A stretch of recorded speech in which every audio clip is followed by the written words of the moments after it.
আলোচনার প্রেক্ষিতে আমরা মাদারগঞ্জ উপজেলা বিএনপি পৌর বিএনপি আমরা এই সিদ্ধান্তে উপনীত হয়েছে যে আগামী 29শে মে মাদারগঞ্জ উপজেলা পরিষদ নির্বাচনে বিএনপি সারা বাংলাদেশে নির্বাচন বয়কট করেছে।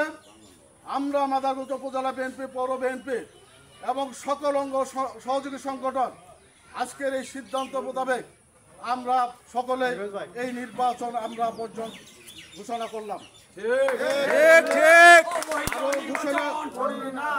আমি আরো ঘোষণা করছি, অবৈধ নির্বাচন মানি না, মানব না।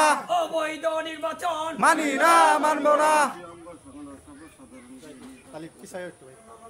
আমি সকল বিএনপি নেতাকর্মী এবং অঙ্গ সহযোগী সংগঠনের নেতৃবৃন্দ তাদেরকে অনুরোধ করব যে আপনারা দয়া করে বিএনপির কেন্দ্রীয় সিদ্ধান্ত আপনারা মেনে নিয়ে আগামী 29 তারিখের নির্বাচন আপনারা বর্জন করবেন, বয়কট করবেন।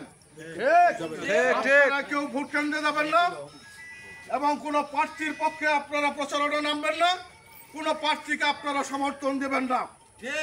যদি আপনারা বিএনপির এই সিদ্ধান্তকে অমান্য করে যদি 29 তারিখের নির্বাচনে কোনো কর্মসূচিতে যদি আপনারা প্রচারণা অংশগ্রহণ করেন, যদি কোনো প্রার্থীর পক্ষে আপনারা প্রচারণা নামেন, তাহলে বিএনপি মাদারগঞ্জ উপজেলা বিএনপি এবং পৌর বিএনপি আপনাদের বিরুদ্ধে শাস্তিমূলক ব্যবস্থা গ্রহণ করতে বাধ্য হবে। ইতিমধ্যে আপনারা যারা বিএনপির এই নির্দেশনা অপেক্ষা করে আপনারা যারা এই নির্বাচন বর্জন না করে নির্বাচনে প্রচারণায় অংশগ্রহণ করেছেন, তাদের উদ্দেশ্যে বলতে চাই, বিএনপি একটি বৃহৎ সংগঠন। বিএনপি 14 সালে নির্বাচন বয়কট করেছে, 18 সালে নির্বাচন বয়কট করেছে, 2024 সালে নির্বাচন বয়কট করেছে। সেই